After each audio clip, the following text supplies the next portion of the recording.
बिस्मिल्लाहिर्रहमानिर्रहीम। अस्सलाम वालेकुम। साइद हसीक अपने यूट्यूब चैनल के साथ हाज़िर हूँ।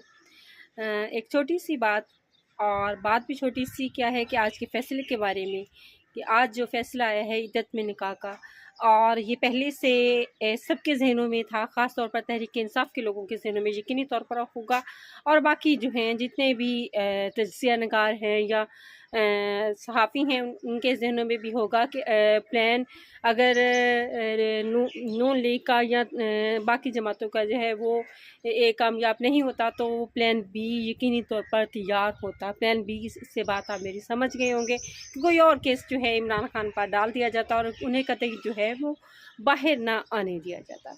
तो इद्दत में निकाह का केस का फ़ैसला वही सज़ा बरकरार रखी अदालत ने, और शर्म आनी चाहिए, हमें शर्म से डूब करना चाहिए कि हम अपनी इज़्ज़तों को जो है कटहरे में रख रहे हैं। एक 50 साल से ज़ायद उम्र